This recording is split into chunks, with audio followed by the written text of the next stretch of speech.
Welcome to Just This episode where we are going to explore some of the writing prompts in our new e-journal, Defining Love at a Big Age. I have my co-conspirator and my Ride or die.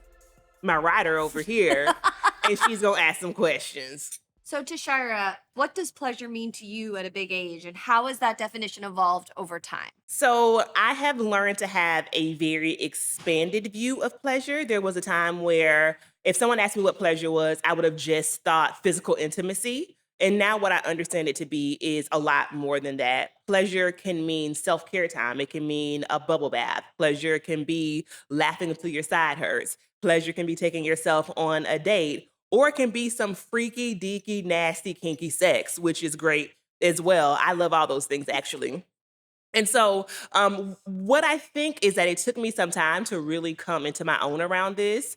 And I think, Margo, probably a lot of our listeners and viewers can relate to this because we're taught as people who are female bodied in a puritanical society that anything that pleases us and that gives us bodily autonomy is bad, especially if it involves physical intimacy, if it involves sex, right? Growing up with all the words, hoe, loose, fast, all these things being possibly applied to you, you kind of have to make a decision early on if you are going to be the person that leans into what pleases you or are you not. And I can remember times where I'm just going to be honest, I have done things that I didn't want to do purely for the pleasure of someone else and not even thinking about my own. And then today, I'm thinking about in the form of physical intimacy, how many women have never had an orgasm? I mean, the data are staggering, right? And What's the data? it's like a strong 50% for sure. For sure. Have no idea what it feels like to orgasm. Now, it does not mean that they have not enjoyed sex because some people, we actually read an article about this one Yes, time. a woman I went to high school with wrote an article about searching for her orgasm. And she talked about how she did find pleasure, a lot of pleasure in sex, but she just was not able to orgasm. But I would like to do both. And for me, myself personally, it has taken getting used to my body and being very vocal and vulnerable about my needs. Speaking transparently, as someone who went through fibroid tumors and then a myomectomy and ultimately a hysterectomy, a year later, breast cancer treatment, there were dark times where I experienced no pleasure as far as sex was concerned because my body did not feel like my own. And that was the last thing that I wanted to engage in. And obviously, it was tough for me, but also for my partner at that time because physical touch can be an important part of relationships. And it started to make me think, maybe I'm asexual. I mean, I never told you this. I was like literally researching asexuality, not giving myself the space to understand that I had to heal physically, heal mentally. And so coming out of that relationship, coming into 40, coming into dating again, I made a conscious effort to explore pleasure like never before. And it also was supported by the time you had me in that damn sweat hut. And then I came out because I purged some things.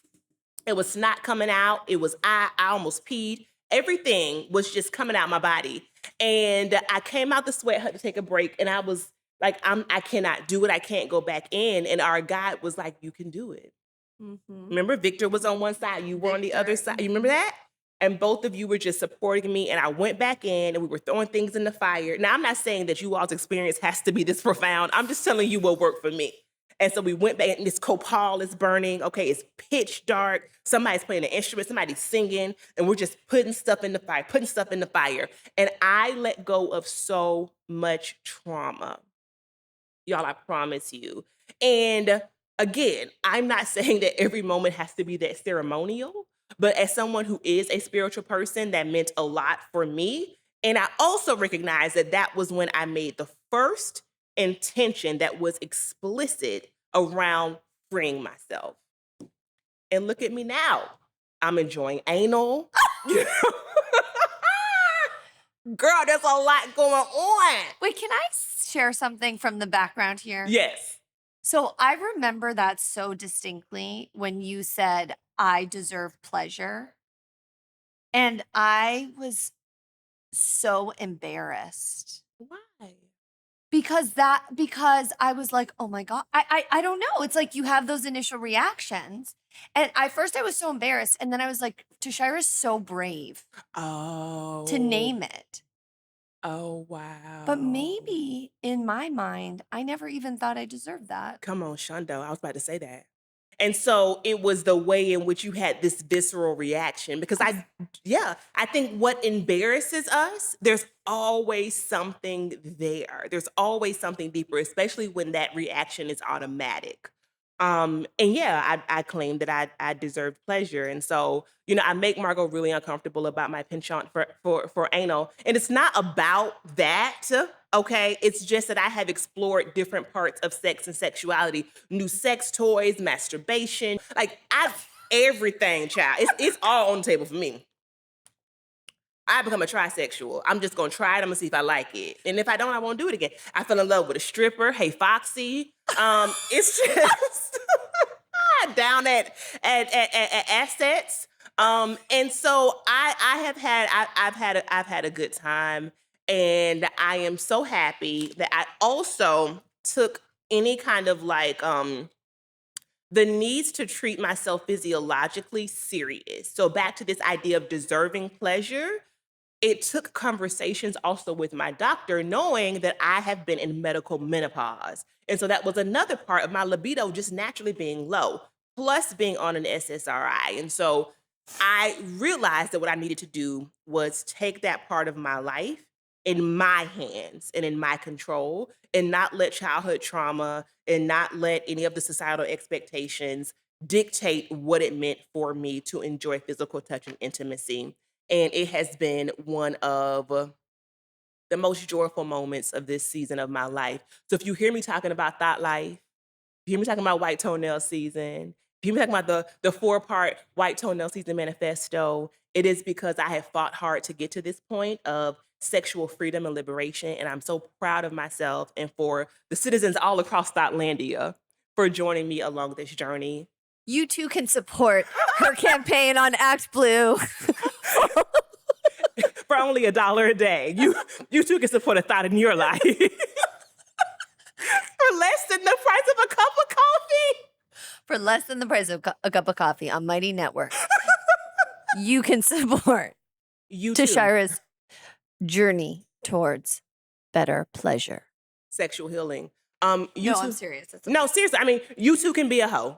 And No, but it's not a hoe, Shy. it is because I say that in a positive feminist perspective, in a sex positive perspective, right? I am claiming the term. So intentionally, I'm saying you too can be what was once called a hoe, which just means a woman who enjoys physical touch. That is all that actually, that's all that actually means. And so I'm going to end with something I heard Monique say recently.